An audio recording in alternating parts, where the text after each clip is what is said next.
Buenos días. Les agradezco muchísimo por haberse conectado por este tiempo. Como ya saben, vamos a hablar sobre dos temas. El primer tema va a ser sobre canal ético, donde Natalia Cordero del Barrio, certificada de Compliance Officer, nos guiará a través de la implementación del canal ético, todos los requisitos para poder hacerlo correctamente y eficazmente, y que ciertas empresas tienen una fecha límite de implementación. El tema 2 va a ser privacidad de datos en el sector turismo, donde Pilar Torrijo, certificada en protección de datos y compliance, tratará sobre la reciente resolución, que es el escaneo y el archivo del DNI como medida excesiva. Este webinar se va a grabar para que esté después disponible para los que quieran volver a verlo.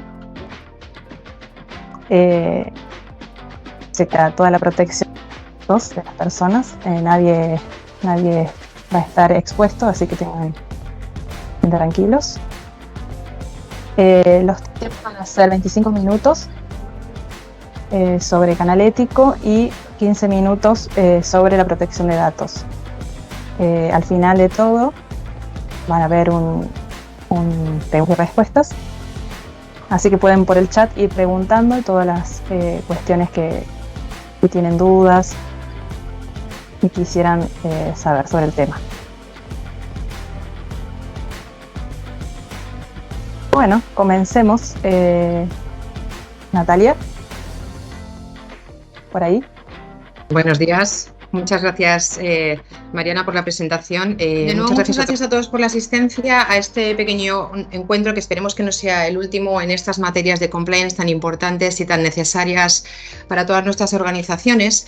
Y si me permitís, voy a retrotraerme en el tiempo para un poco explicar cómo nace y cómo surgen estos canales de información y de comunicación de irregularidades. Entonces, en el año 2010 se produce una modificación, una reforma del Código Penal en la que por primera vez se introduce en nuestro ordenamiento jurídico la responsabilidad penal de las personas jurídicas. Estos hechos se detallaron primordialmente en el artículo 31 bis del Código Penal, a través del cual estos delitos que se incorporaban en este artículo afectaban, además de a la persona física, también a la persona jurídica. Posteriormente, con la reforma de 2015, se lleva a cabo una mejora técnica de esta regulación de la responsabilidad penal de la persona jurídica con la incorporación de modelos de organización y de gestión.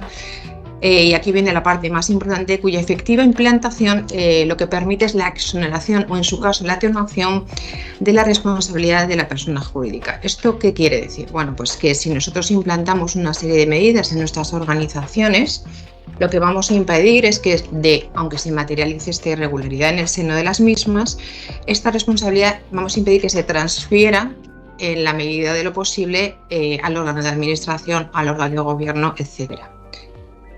Finalmente, en enero de 2016, la Fiscalía General del Estado publica una circular, la 1/2016, por si estuvierais interesados en echar un vistazo, que es interesantísima, y nos habla sobre la responsabilidad penal de las personas jurídicas, y en este documento lo que se viene a plasmar son las pautas y las directrices para valorar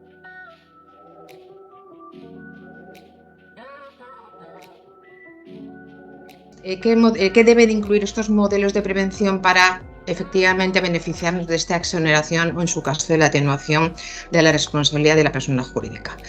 Entre otros aspectos y entre otros requisitos, estos modelos deben de incluir, evidentemente, entre otros, un mapa de riesgos, un código ético, políticas de prevención de compliance o de prevención de riesgos penales, la incorporación internamente de un órgano de cumplimiento interno, un sistema disciplinario, formación y concienciación, etc.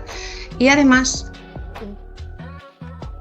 antiguamente lo habréis conocido muchísimos, que lo conocíamos en muchos casos por que se le denominaban canal de denuncias. Con sabéis que este canal ético, posteriormente, este año, había una directiva que se ha traspuesto tarde, por desgracia, por parte de España. De hecho, estamos a la espera de que nos impongan una infracción al respecto por esta tardanza en la transposición de la directiva europea que nos aplica a todos los países miembros. Y ya se ha traducido en la Ley 2/2023 de febrero de este año, con aplicación en diferentes fechas y dependiendo del tipo de organización. Esta ley lo que hace es crear la implantación de este canal como obligatorio para una serie de organizaciones. Hasta el momento, como os he comentado, simplemente era una buena práctica y no una obligación, pero ya a partir de esta ley sí que hay algunas organizaciones que entran dentro del ámbito de la obligatoriedad, que es lo que vamos a ir viendo a continuación. Ahora sí. Como podéis ver, ahí nace el objetivo de favorecer, y lo que favorece es el cumplimiento de la normativa, por supuesto, pero recordad que anteriormente era una excelente práctica, una buena práctica, a pesar de que ahora ya se ha convertido para algunas organizaciones un objetivo de cumplimiento normativo. ¿Cuál es el objetivo de implantar este canal? ¿Cuál era y cuál es? ¿Cuál sigue siendo el objetivo? Recibir y tramitar comunicaciones relacionadas con comportamientos que se producen internamente y que lo producen nuestros empleados de una forma objetiva, independiente, anónima y confidencial. Es verdad que la nueva norma nos exige los nuevos requisitos, unas nuevas garantías en estos canales de comunicación que correctamente denominados son los sistemas internos de información. Sistemas internos de información. ¿Qué nos permite este canal? ¿Qué podemos canalizar a través del mismo?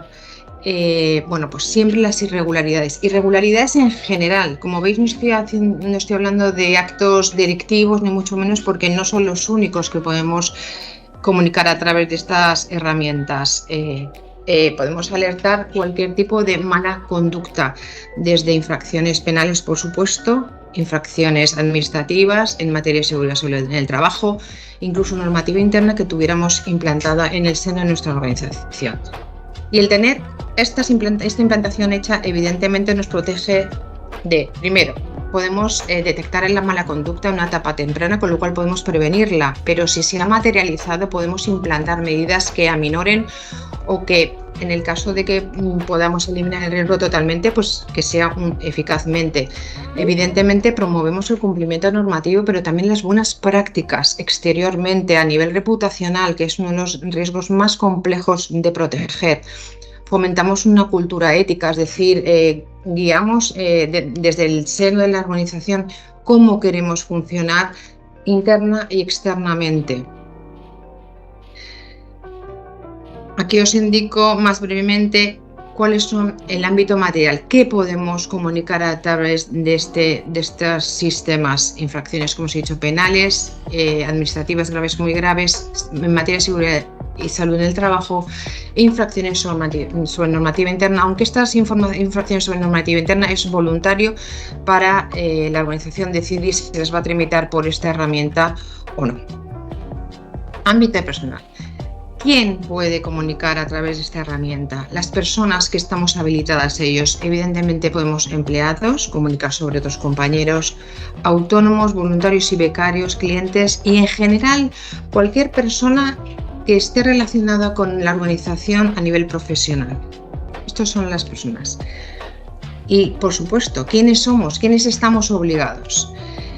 Bueno, pues aquí tenéis una relación de todos los sujetos obligados a implantar este tipo de canales, aunque, como os digo, es una excelente práctica para saber qué está ocurriendo en nuestra organización al margen de nuestra obligatoriedad. Yo, como compliance officer convencida, desde luego creo que debería de existir en todas las organizaciones, al margen de que efectivamente además cumplamos con una obligación legal. ¿Qué garantías nos ofrece o debería de tener nuestras herramientas, nuestro canal ético, nuestro sistema interno de información? Bueno, pues evidentemente tendríamos que cumplir con la normativa, tendremos la posibilidad de comunicar incluso anónimamente, que no exclusivamente, por cierto, porque en algunas ocasiones nos hemos encontrado con estas cuestiones. No hay que leer, el informante debe de poder elegir cómo quiere comunicar, si identificarse o no. Nosotros, en todo caso, al margen de que nuestra herramienta nos permita comunicar anónimamente, siempre alentamos a que el informante se identifique, porque eso nos va a permitir una mejor protección contra represalias. Evidentemente, si conocemos a la persona, esto será mucho más sencillo de poder llevar a cabo. Cumple, por supuestísimo, con toda la normativa en materia de protección de datos, garantiza el secreto de las comunicaciones y los accesos no autorizados, porque hay unos roles de accesos muy concretos, muy delimitados, porque a lo largo del procedimiento debemos de garantizar el secreto profesional, así como la confidencialidad como os digo, en toda la gestión de las comunicaciones. Las comunicaciones se deben de presentar de una forma verbal, escrita o presencial, siempre a elección del informante. Recordar que esta Ley 2/2023 protege al informante y debe garantizar la transparencia y la llevanza de un libro de registro de comunicaciones con información limitada. ¿Qué otras garantías adicionales? Evidentemente, a lo largo de todo el procedimiento de investigación, de gestión de las comunicaciones, como no puede ser de otra manera, es la protección al informante. Como os he dicho, debemos de garantizar su confidencialidad a lo largo de todo el procedimiento, máxima si se identifica, también de los testigos, por supuesto, que pueda aportar cualquiera de las partes en todo el proceso de investigación. Tendrán una serie de garantías y una serie también de derechos y de obligaciones. Los derechos los veremos a continuación, y evidentemente esta herramienta siempre hay que gestionarla desde la buena fe. No se van a tolerar, evidentemente puede producirse, pero no vamos a consentirlas en caso de detectar las comunicaciones dolosas o de mala fe. Siempre hay obligación de decir verdad y debemos de gestionar todas las comunicaciones desde la máxima objetividad, proporcionalidad, independencia, protegiendo también la presunción de inocencia de la persona que vamos a investigar o persona investigada que no denunciada. Acordaros que la nomenclatura ha cambiado sustancialmente para hacerla menos agresiva. ¿Qué medios tenemos para comunicar? Aunque anteriormente los hemos enumerado, nuestra herramienta particular y lo que debería de todas en general permitir es una comunicación a través de un formulario implantado en la página web, siempre y cuando se tenga, que no es obligatorio, como sabéis, disponer de página web, en cuyo caso deberíamos de adaptarla al resto de sistemas. Nuestra plataforma además permite comunicar a través de un código QR, que esto no es obligatorio ni es exigencia de la normativa, pero nuestra plataforma concretamente sí lo permite. Y aceptamos una dirección postal para recibir por dos vías. Una escrita, podríamos recibir una carta anónima o no anónima, o la otra opción es la dirección para una atención de una comunicación a nivel presencial. En caso de que esto se produjera, el informante nos pediría una reunión presencial y tendríamos 7 días para darle audiencia. Vamos a hablar ahora un poquito de dónde nos encontramos cada una de las partes que participamos en la gestión de estas comunicaciones. La función gestión externa del canal no siempre existe. Hay organizaciones que disponen de un departamento interno, un órgano de cumplimiento o como lo queréis llamar, comité de compliance, etcétera. Hay muchas maneras de denominar estas organizaciones, con lo cual no participan o no disponen de este gestión externo, o en algunos casos, incluso teniéndolo, sí nos piden asesoramiento y acompañamiento en todo el proceso. Puede ser general, es decir, en todas las comunicaciones que les vayan entrando en sus canales, o en alguna concreta porque sea de mayor complejidad o no dispongan de los medios humanos o técnicos para llevarlo. ¿Vale? Por lo tanto, lo que sí hacemos los gestores es recibimos la comunicación, damos acuse y recibo al informante en el plazo máximo que nos permite la ley, que es de 7 días, y lo que nosotros hacemos es elaboramos un informe que denominamos preliminar con el contenido íntegro de la comunicación que recibimos. Lo remitimos al responsable del sistema y hacemos un acompañamiento, como os decimos, en la fase instructora en el caso de que así se nos sea requerido. Porque aquí la externalización hay que dejarla muy clara, y es muy clara en la ley. Se nos permite la externalización hasta un punto determinado, que es la recepción de la comunicación. Por lo tanto, todas las fases siguientes, que son 2, que es fase instrucción, fase decisoria, son decisiones internas y funciones internas, a pesar de que nosotros podríamos estar, lógicamente, y para eso nos contratan, en toda la fase de instrucción como asesores o acompañándoos en todo el procedimiento. La función decisoria únicamente recae sobre el órgano de gobierno de cada una de las organizaciones. ¿Cuál es la función del responsable del sistema interno de información? Antes de nada voy a comentaros qué es esto del responsable del sistema interno de información. Este responsable del sistema interno de información, de la gestión del sistema de información, es un órgano interno que hay que crear internamente con miembros de la organización más o menos especializados, pero no se requiere una especialización concreta. Este órgano puede ser colegiado o unipersonal. Unipersonal si lo compone una persona, colegiado si lo componen 2 o más personas. Que en ningún caso puede estar, ningún miembro de este órgano puede pertenecer al órgano de gobierno. En el caso de que esto sucediera, se crearía o se podría crear un conflicto de interés entre el órgano que lleva la fase de instrucción y el órgano que decide finalmente cómo proceder con la gestión de la comunicación. ¿Vale? Por lo tanto, hay que diferenciar muy bien los miembros que participan en cada una de las fases del procedimiento. ¿Cuáles son estas funciones de este órgano interno que hemos creado, unipersonal o colegiado? Controlamos y gestionamos todo el canal. Recepcionamos ese informe preliminar. Vamos a llevar un libro de registro de todos los expedientes que se van incorporando a nuestro canal. Custodiamos toda la documentación y llevamos, en caso necesario y así decidido, la función instructora y con todo lo que ello conlleva. Evidentemente es la persona o el órgano encargado de estar en contacto permanente con la autoridad interna cuando exista, porque la norma ha nacido sin esta autoridad, por lo tanto de momento no tenemos órgano al que dirigirnos ni para comunicar este nombramiento, que por cierto disponemos de 10 días y como no disponemos de autoridad independiente a la que comunicar, de momento estamos a la espera de esta creación. Cierto es que en algunas comunidades autónomas las oficinas antifraude han delegado estas funciones de gestión de comunicaciones e información del responsable del sistema, pero única y exclusivamente para administraciones públicas. Por lo tanto, las organizaciones privadas de momento debemos esperar hasta la creación o la delegación de funciones de otro organismo. Y por fin, como os decía, funciones de órgano de gobierno. Hablamos de órgano de gobierno porque hablamos en términos generales. Dependerá de la estructura mercantil que tengamos.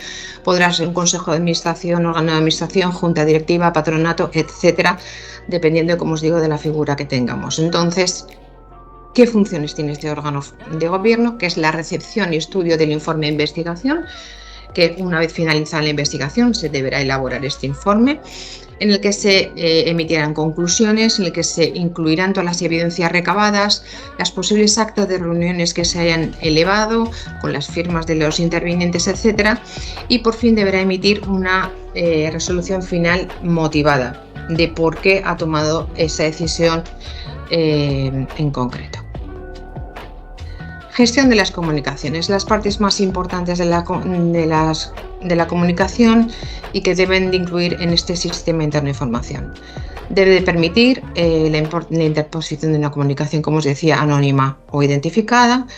En el caso de que se presente una comunicación anónima, evidentemente esta persona no tiene por qué no estar informada de cómo va el procedimiento. Por lo tanto, en todo caso deberá permitir proporcionar un código de comunicación por el cual yo no me identifico, pero sí debe haber un apartado que, introduciendo este código, me permita ver cómo está el seguimiento de esta comunicación. Plazo importante, el del acuse-recibo. Tenemos 7 días desde que se interpone la comunicación para efectuar este acuse-recibo.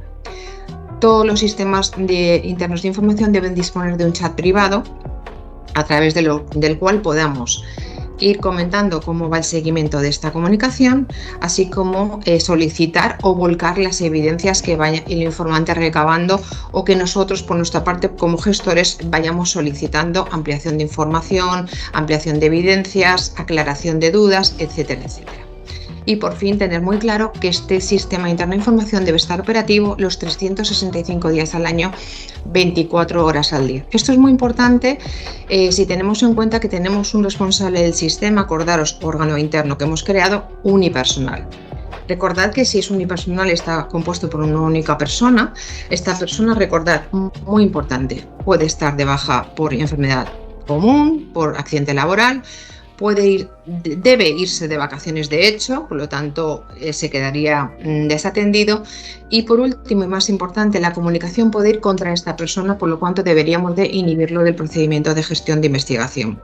Entonces, para estos casos habría que nombrar un sustituto, que esto en pequeñas organizaciones es fácil, pero yo siempre recomiendo por estos motivos que sean órganos colegiados, es decir, que lo conformen 2 o más miembros de la organización. ¿Qué derechos tienen el informante y la persona investigada? Algunos ya los hemos nombrado, pero vamos a recabarlo. En todo caso, el informante, es decir, la persona que comunica una infracción, una irregularidad cometida en el seno de la organización, tiene derecho a la información. Se le notificará siempre que sea posible y en la medida de cumplir con el principio de minimización de datos cuando se inicia la comunicación, cómo va la comunicación, bueno, estamos en esta fase, estamos en esta, sin detalle de qué se está ocurriendo, con quién nos estamos reuniendo.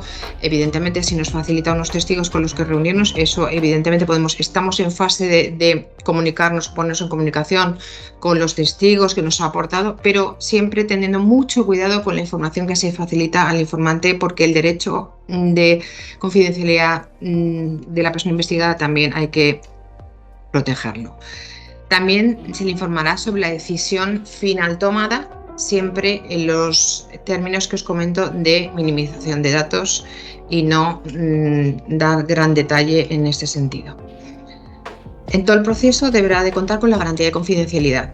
Si esta persona, si el informante de inicio no se identifica, pero a lo largo del procedimiento se identifica, si se identifica desde el principio debemos garantizar en todo el procedimiento que su nombre no sale a la luz. Debemos de proteger este dato y únicamente lo revelaremos en sede judicial o por petición del Ministerio Fiscal, no antes en todo el procedimiento, ¿vale? Y luego, por supuesto, ¿qué obligación tiene el informante? Que ya lo hemos...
Me vais a permitir que os enseñe cómo lo tenemos implantado en Prodat, porque es muy sencillo, a mí me parece muy ilustrativo cómo lo tenemos y quería que lo vierais. Perfecto. Esta es la página web corporativa de Prodac. Y bueno, nosotros hemos decidido esto, incluirlo en esta parte de abajo, en el footer de la página web, aquí lo veis. Y este que os voy a ver es un formulario demo, ¿vale? Está así para que no se formulen ninguna comunicación a través de aquí, ¿vale? Pero simplemente para que lo veáis. Entonces lo tenemos aquí. En una primera instancia damos una pequeña introducción de qué es, para qué sirve, cómo se pueden hacer las comunicaciones. Disponemos, como os he dicho, de un código QR por si la gente se siente más cómoda llevando la comunicación a través de este código QR.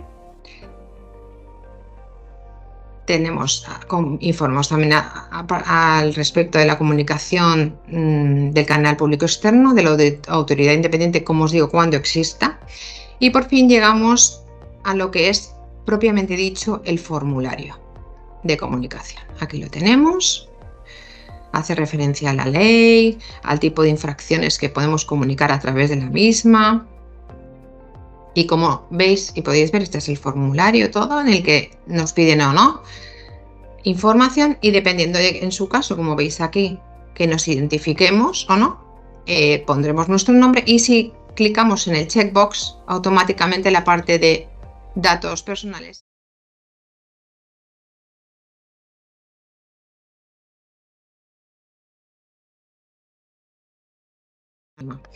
Quiero hablaros por último de los plazos y los sujetos obligados para la implantación de este tipo de sistemas internos de información.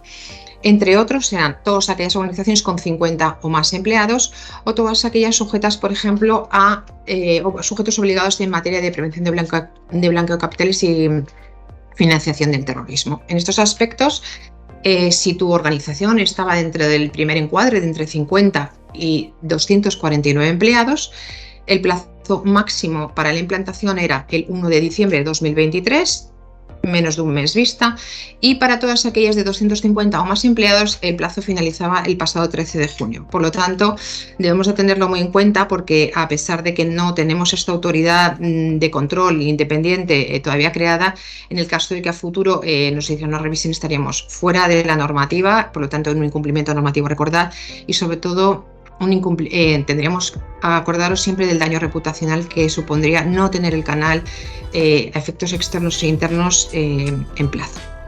Por mi parte, esto es todo. Muchísimas gracias por vuestra atención. Ahora voy a dar paso a mi compañera, que os va a hablar también de una información muy candente y que está muy de actualidad. Muchísimas gracias a todos. Muchas gracias, Natalia. Muy buena presentación. Creo que ha sido bastante clara. Y cualquier cosa que les haya quedado en duda, pueden ir escribiéndonos en el chat, así van dejando las preguntas para el final. Así que damos paso a Pilar, que nos va a contar sobre el tema de DNI. Hola, buenos días a todos. No sé si me veis. Soy Pilar y os voy a hablar de un tema que está bastante candente, en tema de la protección de datos en establecimientos hoteleros. Voy a compartir la pantalla, ¿de acuerdo? Sí. A ver, pues os voy a hablar de la recogida y tratamiento de datos de carácter personal en establecimientos hoteleros, sobre todo a raíz de una serie de resoluciones de la Agencia Española de Protección de Datos que no siempre se entienden bien. Entonces lo voy a hacer bastante corto, ¿vale? Porque me interesa que sobre todo el tema de las preguntas, y vamos a empezar por el tema de lo que nos exige la ley a efectos de la información que tenemos que suministrar a las autoridades, ¿vale? Sobre las personas que se están registrando en nuestros establecimientos hoteleros. Pues bueno, la norma que rige todo esto es la Ley Orgánica de Protección de la Seguridad Ciudadana, que es del 2015, y que dice que para todas aquellas personas físicas o jurídicas que ejerzan actividades como las vuestras de hospedaje, estáis sujetas a la obligación de registro documental e información a las autoridades conforme a las disposiciones aplicables. Vale. Tenemos también el Real Decreto 933/2021, que se centra sobre las obligaciones del registro documental e información de las personas físicas o jurídicas que ejercen actividades de hospedaje y alquiler de vehículos a motor, que no es el vuestro caso. Y aquí lo que hace es regular un poquito lo establecido por la ley anterior. Importante, pues eso, que todos los partes de entrada sean firmados por los usuarios y que para el caso de los menores de 14 años, pues los firme la persona mayor de edad que le acompañe, ¿vale? Aquí se habla también cuándo debemos comunicar a las autoridades y, bueno, lo más importante que tenéis que saber aquí es que es lo que hacéis habitualmente, que tiene que ser en un plazo máximo de 24 horas desde que se lleva a cabo la reserva. Vale. Luego me interesa mucho que veáis la Orden Interministerial 1922-2003, que es la que dice exactamente qué es lo que tenemos que comunicar a las autoridades, ¿vale?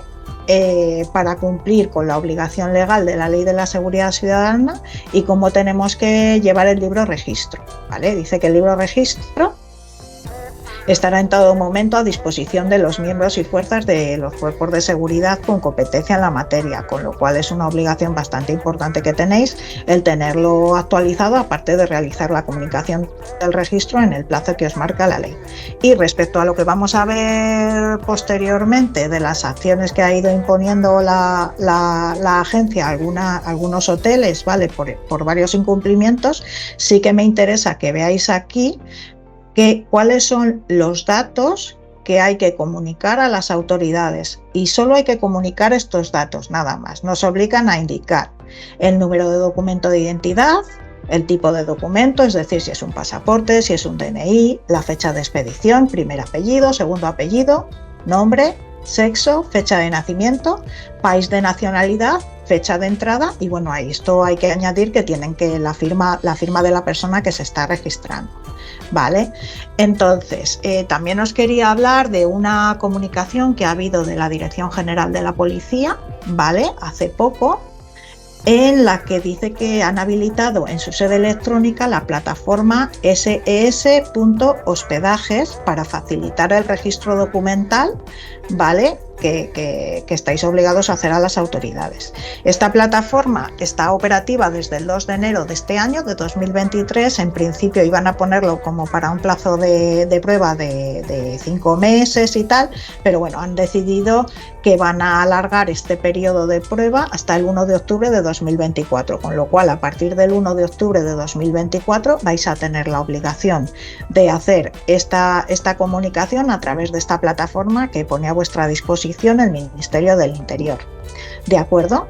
Hasta ahora lo que nos dice, bueno, pues hasta el 1 de octubre pues seguís utilizando lo que veníais haciendo habitualmente hasta ahora, o bien directamente, comunicarlo bien directamente, o por correo, o por fax, o entregando los soportes, por ejemplo, en la policía, o vía internet al centro de proceso de datos de la Dirección General de la Policía o de la Dirección General de la Guardia Civil, ¿vale? Pero siempre ya sabéis que a partir del 1 de octubre de 2024 vais a tener obligación de hacer esta comunicación a través de la plataforma oficial.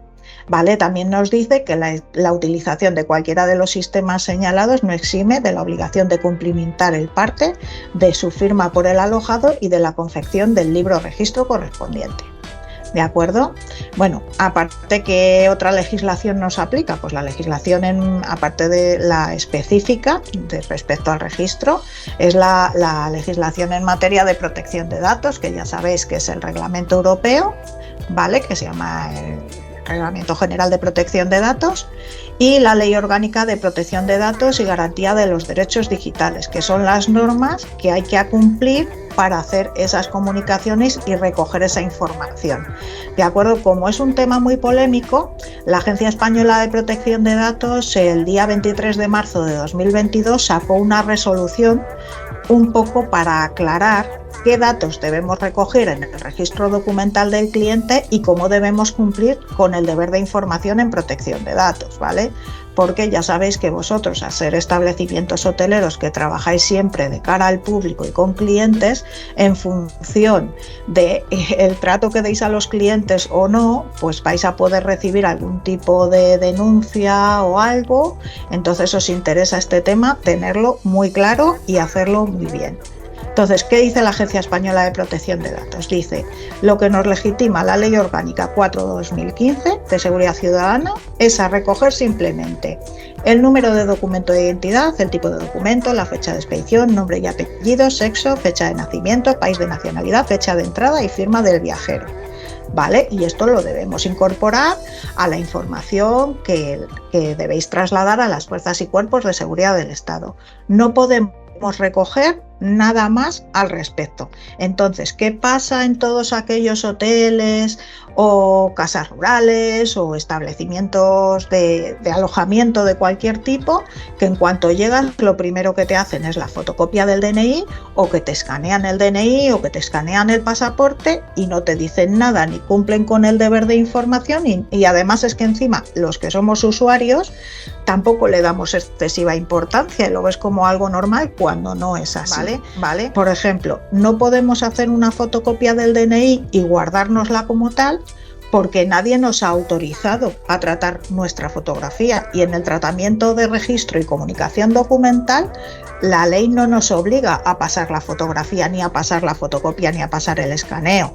Entonces, ¿qué pasa? Yo, si trato la fotografía para ese tratamiento, porque hago una fotocopia del DNI, pues estoy haciendo un tratamiento de datos personales innecesario y desproporcionado, en función de los principios que indica el artículo 5 del Reglamento General de Protección de Datos. Entonces, por ahí la Agencia Española de Protección de Datos nos va a poner una sanción, porque no está justificado que nosotros utilicemos una fotografía porque es un dato excesivo, porque no nos lo piden para efectuar esa comunicación. Y además hay otra cosa. La recogida y utilización de la fotografía de cualquier persona no está amparada en ninguna de esas bases jurídicas que estamos utilizando para hacer el tratamiento de esta recogida para registro documental. Y es decir, yo no puedo hacerle una fotografía a nadie y tratarla si no tengo el consentimiento expreso de la persona. ¿Vale? Con lo cual, si no estáis, porque por ejemplo, si vosotros decís, bueno, yo es que aparte de para el registro documental, pues es que voy a hacer una foto, o sea, una fotocopia del DNI del cliente, porque esa foto la voy a incorporar a una tarjeta que me va a servir a mí para identificar a esta persona que se está moviendo por el hotel y para ver que puede, yo que sé, al gimnasio, a la sauna, no sé qué, no sé cuántos. Pues si quieres hacer eso, hay dos cosas. Primero, es un tratamiento diferente, con lo cual lo tienes que informar de manera diferente y además necesitas recoger el consentimiento del usuario para poder usar su fotografía. ¿De acuerdo? En cuanto al tema del deber de información, pues esto es súper importante en materia de protección de datos y sé que en los hoteles lo hacéis muy bien. ¿Vale? Siempre que recogemos datos de los clientes tenemos que cumplir con el deber de información en protección de datos. Si lo hago a través de un formulario en papel, la cláusula de protección de datos con la información básica tiene que estar abajo y me tiene que remitir a dónde puedo encontrar la información ampliada. Y si no tengo una página web o no tengo un sitio donde yo pueda tenerla publicada, en la parte del reverso pues la tengo que poner, la información ampliada. Por ejemplo, ¿vale? Si lo voy a recoger a través de una aplicación o algo, antes de que el usuario le dé el al OK, pues me tiene que haber leído y aceptado la política de protección de datos. Entonces el artículo 13 lo que nos dice es pues cuál es la información básica, que es quién es el responsable del tratamiento, para qué estoy recogiendo tus datos, qué base legal me legitima recoger esos datos y cuáles son los datos de contacto del DPD, y luego ya la información ampliada que ya me informa de a quién voy a comunicar los datos, si hay transferencias internacionales, cuánto tiempo los voy a conservar y qué derechos me asisten. Estoy mirando a ver si no me paso mucho de tiempo, porque os quiero mostrar 3 sanciones por incumplimientos, ¿vale? De varios establecimientos hoteleros para que veáis la importancia de lo que os he estado contando. La primera es un expediente de enero de 2019 en el cual se le impone una sanción de 30.000 euros a un establecimiento hotelero por realizar una fotocopia del pasaporte de un cliente, ¿vale? Por lo que estábamos comentando antes. ¿Vale? Entonces, ¿qué es lo que dice la agencia en este expediente? Que es un poco lo que ya habíamos visto hasta ahora. El tema de la fotografía. No está justificado el tomar la fotografía si no tengo el consentimiento y además lo necesito para ese tratamiento, ¿vale? Entonces dice, pues eso, que no, en este caso no existían evidencias de que los clientes den un consentimiento válido que ampare el tratamiento de datos personales que lleva a cabo este hotel con la fotografía, y que esta entidad ni siquiera informa sobre esta utilización de la fotografía ni ha establecido ningún mecanismo para que los clientes puedan consentir esa utilización, con lo cual importantísimo. Y luego muy importante lo que nos dice al principio, que existen formas menos intrusivas para verificar si el titular de la tarjeta magnética, que estaban utilizando la foto en una tarjeta magnética para moverse libremente por hotel, es el legítimo titular de ese derecho. O sea, se puede hacer de una forma menos intrusiva y no está justificado, y por eso ponen la sanción. Luego tenemos otra sanción que es de julio de 2023 y es de 20.000 euros a un hotel que se llama HD Acuario Lifestyle, porque escanea el documento de identidad de un cliente para obtener automáticamente los datos necesarios de registro para comunicarlo a las fuerzas de seguridad sin proporcionarle la información requerida por el artículo 13 del RGPD. Esta sanción en concreto es a través de una reclamación que hace un ciudadano polaco y que la hace ya cuando llega a su país, y es la autoridad polaca, la autoridad de control polaca, la que la pasa a la autoridad de control española, y se empieza a investigar y se ve que a este señor, cuando hizo el check-in en el hotel porque dice que llegó tarde o lo que sea, no sé qué, no se le dio el deber de información en materia de protección de datos, e incluso cuando posteriormente se fue cruzando correos con la dirección del hotel sobre la reclamación que tenía impuesta, ¿vale?, tampoco cumplían con el deber de información, y además le denegaron uno de los derechos en protección de datos, que es el derecho de acceso, con lo cual tiene una multa por doble vía, por vulneración de no cumplir con el deber de información en protección de datos y por no hacer un seguimiento adecuado del derecho de acceso, que eso, si me da tiempo, también os cuento un poquito de los derechos, pero creo que vamos a ir un poquito justos. Y por último, la sanción, que es la que queríamos comentar en el webinar, ¿vale?, es esta de aquí, que es de mayo de 2023 y que es una sanción de 2.000 euros al establecimiento hotelero Unique Hotel Apartment por recoger y conservar una fotocopia del DNI de los clientes.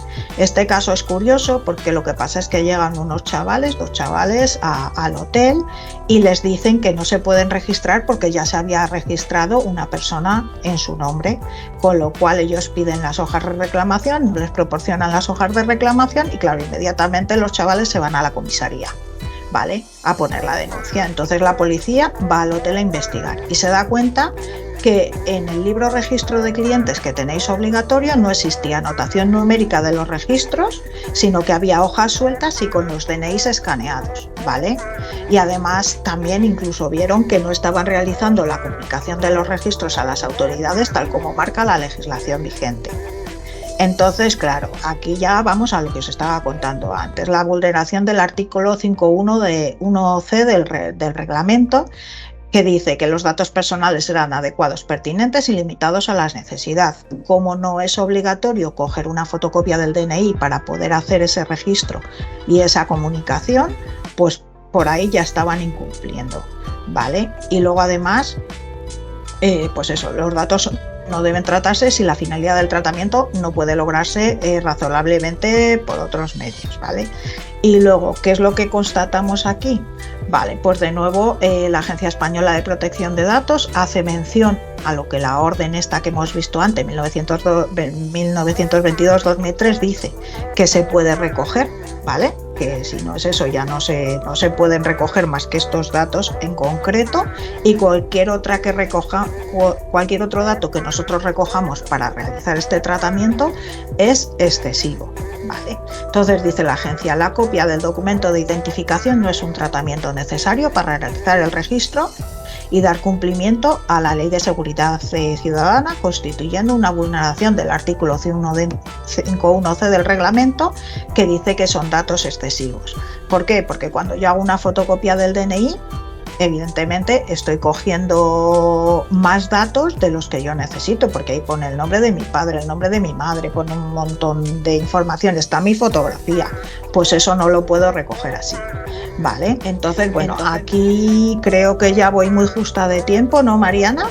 Entonces, si queréis, dejamos hasta aquí la presentación y luego, si es necesario, a través de las preguntas, pues ya vamos contestando, ¿de acuerdo? Muchas gracias y doy paso a Mariana.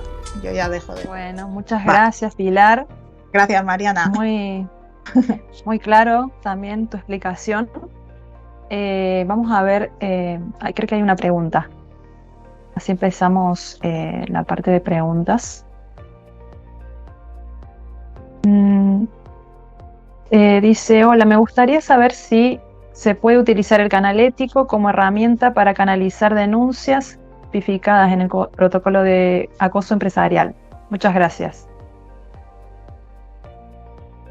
Buenos días, como estaba dirigida a mí, aunque mi compañera sabe de esto perfectamente, creo que la voy a contestar yo. Efectivamente, como sabéis, todas las organizaciones están obligadas a tener un protocolo de acoso implantado y paralelo, si tuvierais más de 50 empleados, además, un plan de igualdad. En este caso, efectivamente, podéis canalizarlo, debéis, aunque a veces la recomendación es, ya que tenéis un protocolo implantado, normalmente tenéis ya gente especializada, formada e informada a tales efectos, sería también una buena práctica que lo pudierais canalizar por este protocolo que tenéis ya implantado. ¿Vale? O sea que sí, sería una excelente práctica, ya te digo, hacerlo internamente, aunque por supuesto se puede y se debería de canalizar por un único canal que es el del sistema interno de información. Perfecto. ¿Alguna otra pregunta? Sí, dice... esta sería para Pilar. Buenos días, tengo entendido que la ley obliga a los hoteles y apartamentos turísticos a escanear el DNI. Entonces, ¿esta ley es lo que cambió? Exactamente. A día de hoy la ley no obliga a hacer ese tratamiento. La ley lo único que te obliga es a comunicar una serie de datos que están dentro del pasaporte o del DNI. Con lo cual la ley no te obliga y además no puedes realizar ese tratamiento porque se considera tomar datos excesivos. Tú lo que tienes que hacer es siempre comunicar los datos exclusivamente, que hemos visto antes que decía la orden interministerial, y nada más. Lo de escanear el documento no es una obligación legal en absoluto y lo mismo que fotocopiar el DNI. Simplemente comunico los datos que me exigen, que son los que hemos visto antes, ¿de acuerdo? Y si yo quiero hacer un tratamiento adicional, por ejemplo, el tema de la foto que comentábamos, tengo que pedir un consentimiento aparte y ver para qué tratamiento aparte de este lo necesito, porque para este no lo necesito y además la legislación de protección de datos no me permite coger más datos más allá de los que me está marcando la ley, porque se considerarían datos excesivos y no estaría justificado y de hecho nos van a poner una multa si lo hacemos. Gracias. Perfecto. Hay una más, bueno, dos más, para Pilar. Lo indicado sobre los datos del DNI es de aplicación a los datos del pasaporte, ¿no? Claro, exactamente, porque hablan de documento de identificación, que puede ser DNI o que puede ser pasaporte. Ni puedo escanear el DNI, ni hacer fotocopia del DNI, ni puedo escanear el pasaporte, ni hacer fotocopia del pasaporte. Y me da igual del país que sea. No, no se puede. Perfecto. Y esto crees que para Natalia, además de las empresas de más de 50 empleados, ¿las organizaciones empresariales están obligadas a implantar el canal ético? Gracias. Bueno, las organizaciones empresariales deberán de ver si cumplen con los requisitos obligatorios para ser sujeto obligado, ¿vale? Entonces, como os he dicho, en la 2/2010, para los obligados del sector privado, en el artículo 10 os lo indica, el artículo 13 del sector público nos detalla exactamente. Entonces, habría que verlo especialmente exactamente a qué te refieres como organización profesional, porque las corporaciones de derecho público sí que son sujetos obligados, por supuestísimo, y los organismos y entidades públicas vinculadas o dependientes de alguna administración pública también lo serían, ¿vale? Por entidades obligadas en el sector público en el artículo 13. Entonces, desde luego, si cumplen con el requisito de 50 empleados, por supuestísimo, y luego si no lo cumplieran, pues habría que ver esta especificidad, ¿vale? Es una empresa privada, por lo que me ponen acá.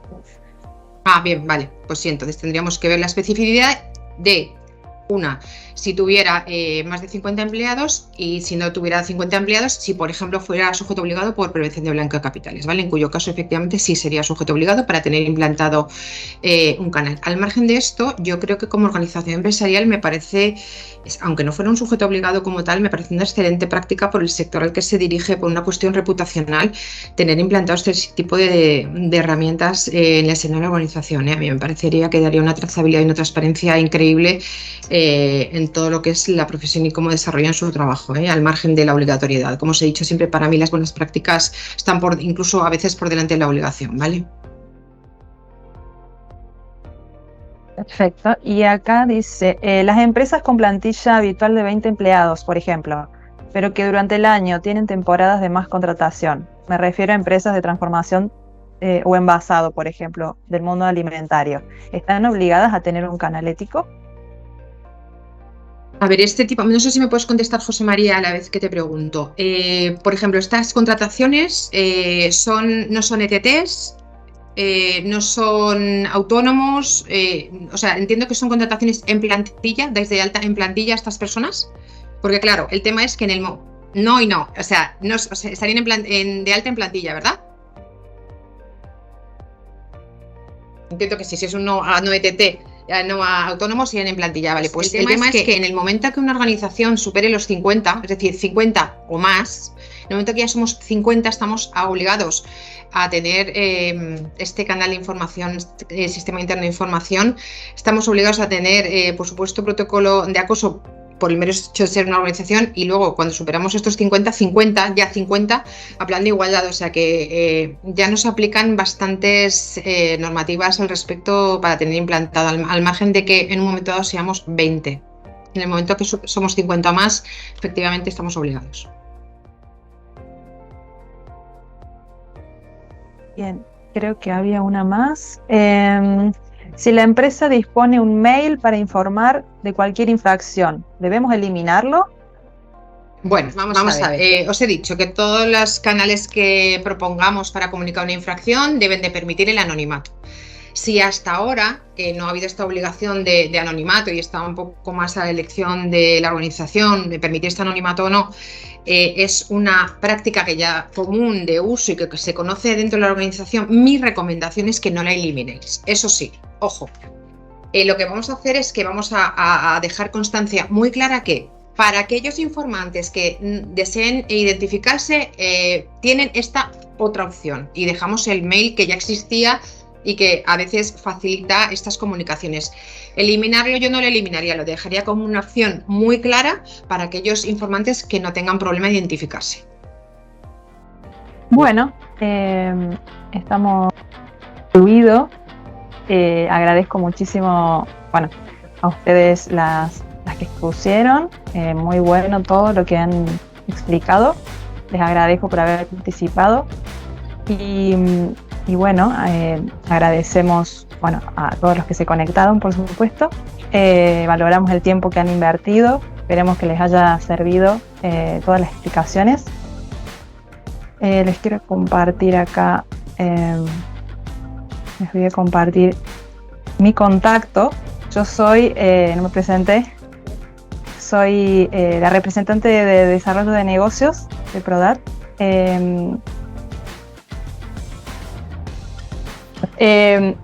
Pregunta que les haya quedado en dudas, pueden hacerlo a este correo, y bueno, esperamos que verlos en el próximo seminario. Así que muchas gracias a todos.